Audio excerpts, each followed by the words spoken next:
Bismillahirrahmanirrahim. Assalamualaikum warahmatullahi wabarakatuh.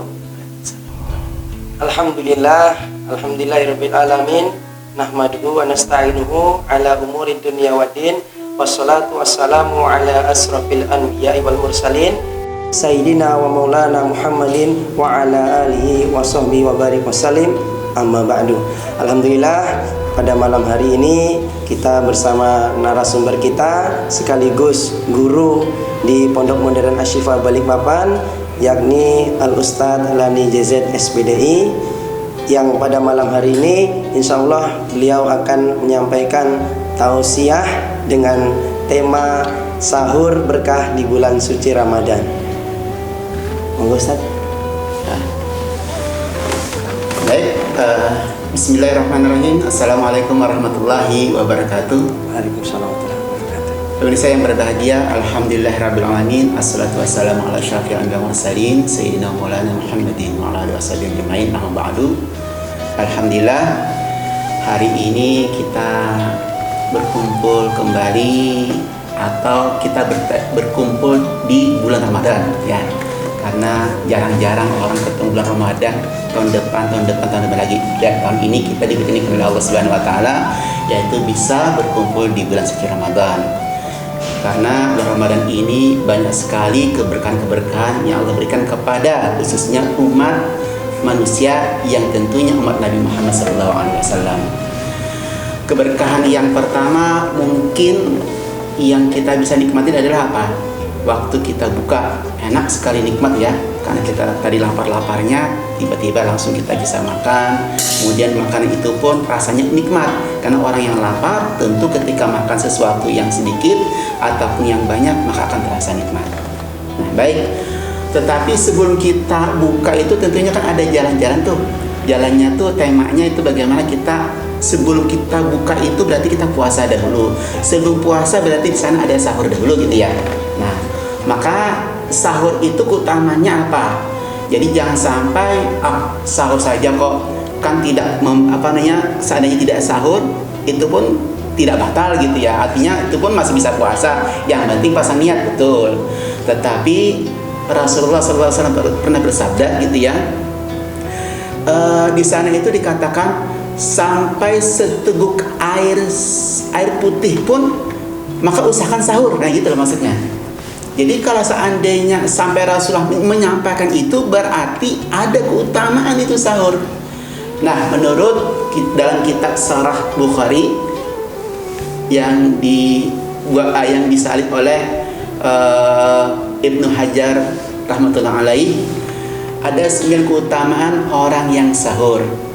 Tetapi sebelum kita sampaikan, mungkin ayatnya berbunyi begini, atau perintah dari Allah Subhanahu wa taala yang menganjurkan, sungguh ingin sekali ya orang-orang yang berpuasa paling tidak kalau bisa sahur gitu ya. Nah, ayatnya berbunyi begini di dalam surah Al-Baqarah ayat 187. A'udzubillahi minasyaitonir rajim. Bismillahirrahmanirrahim. Kulu washrabu hatta yatabayyana lakumul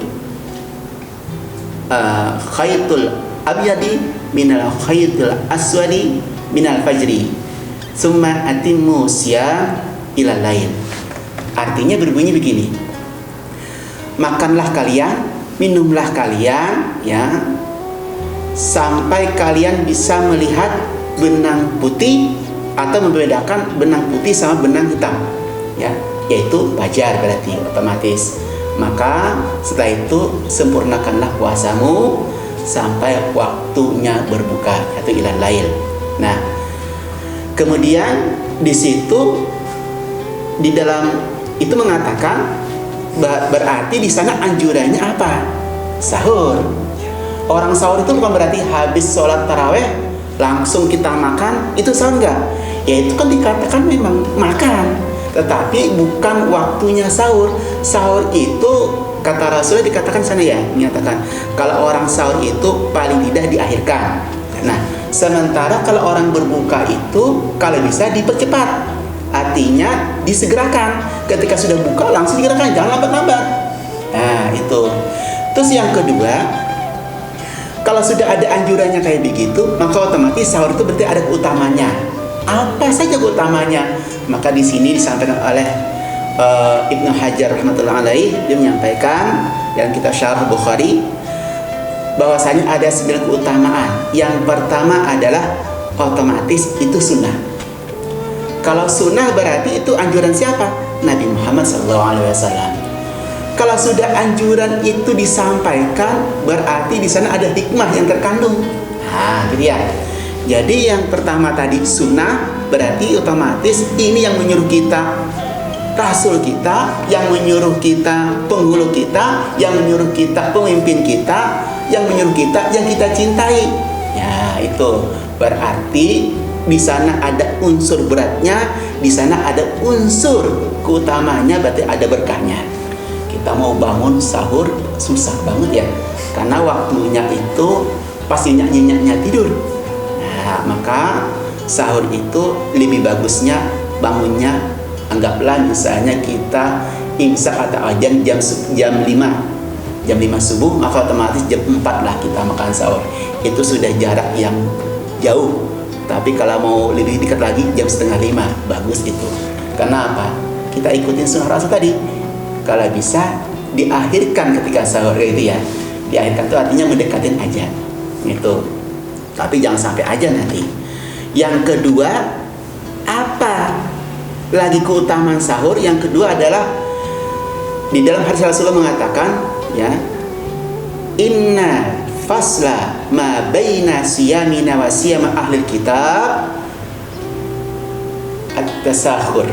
Ya, berarti perbedaan antara orang Islam dengan orang ahli kitab, yaitu Yahudi dan Nasrani, itu perbedaannya di sahur. Mereka puasa, orang Nasrani puasa, Ustaz. Kemudian orang Yahudi pun puasa. Kita orang Islam puasa. Perbedaannya di mana? Jadi sahur. Dan Rasulullah senang, suka dengan perbedaan itu. Jadi antara berbeda itu Rasulullah menyukai. Jadi itu hikmahnya. Yang ketiga, kalau orang sahur itu mendekatin dengan azan, maka ketika ibadah lapang hatinya.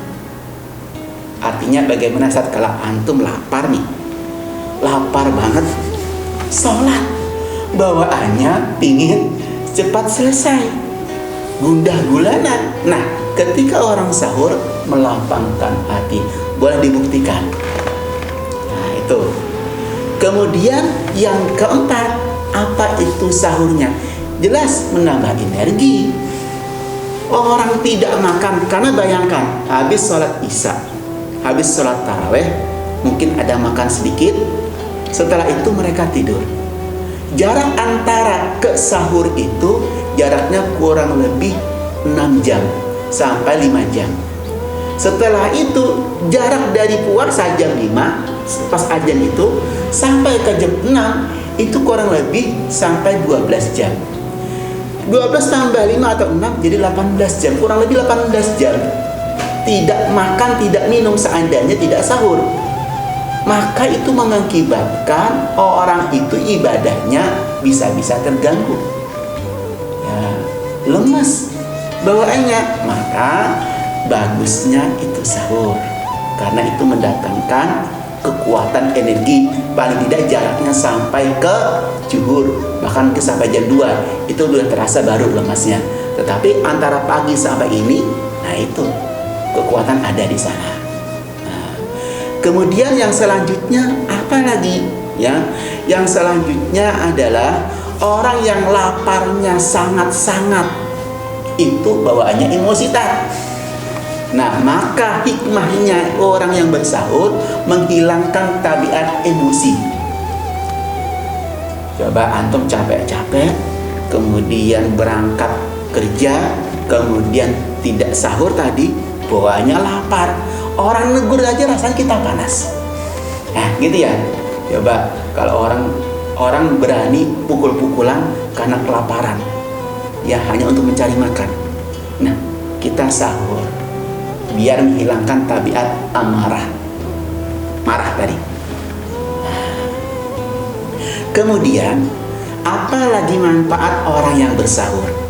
Manfaat orang bersahur itu adalah ketika dia bersahur, maka otomatis di sana ada kekuatan tubuh untuk bisa membantu orang.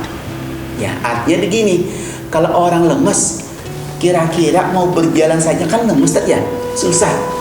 Tetapi kalau dia kuat, maka untuk membantu orang pun dia kuat. Nah, apalagi habis sahur.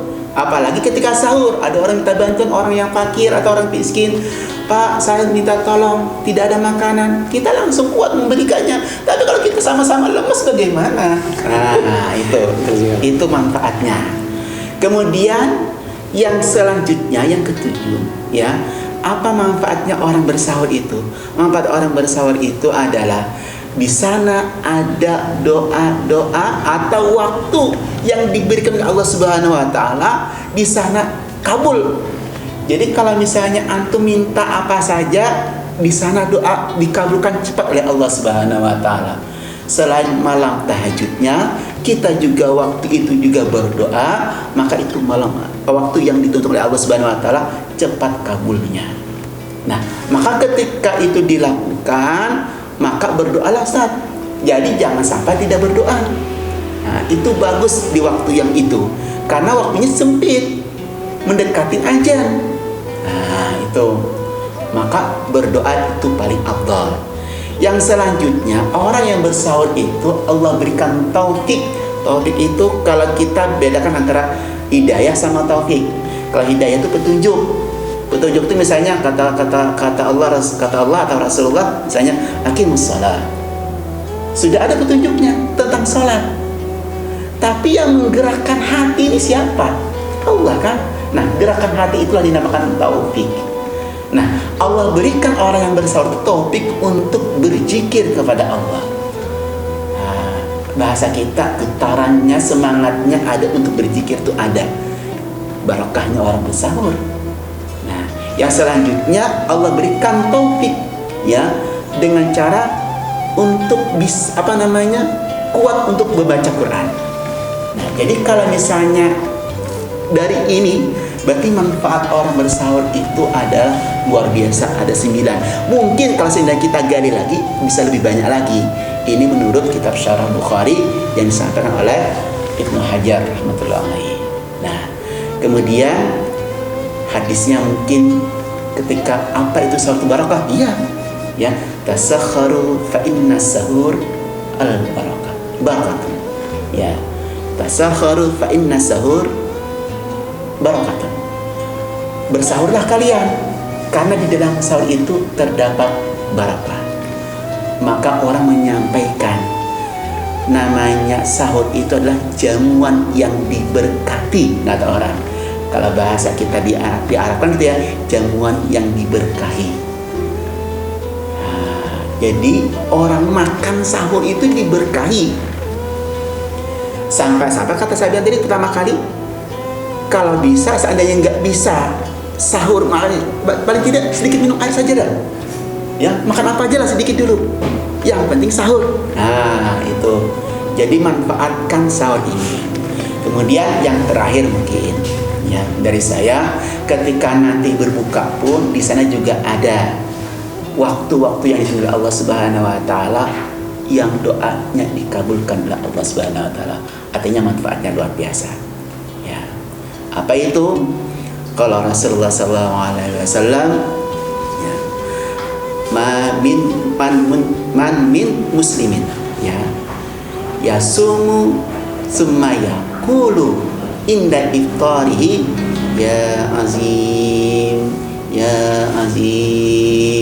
anta ilahi la ilaha ghairuk ikfir li dzambal azim fa innahu la yakfiru dzambal azim illal azim. Nah, illa kharaja min dzambihi ka waladathu ka yaumi waladatu ummuhu.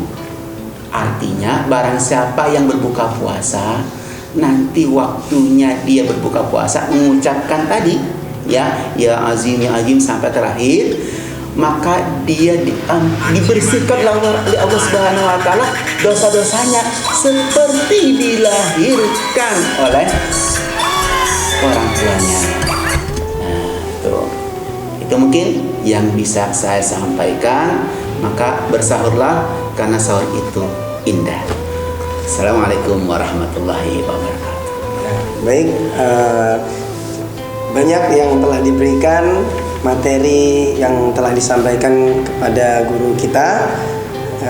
Semoga materi yang beliau sampaikan bisa bermanfaat untuk kita semuanya, supaya ilmu ini bisa kita amalkan dalam kehidupan sehari-hari. Yang mungkin belum mengetahui keutamaan dari sahur, mungkin bisa belajar, bisa dengan cara menonton video yang telah disiarkan ini. Mungkin cukup sekian yang bisa kami sampaikan. Wabillahi taufiq wal hidayah. Wassalamualaikum warahmatullahi wabarakatuh. Waalaikumsalam.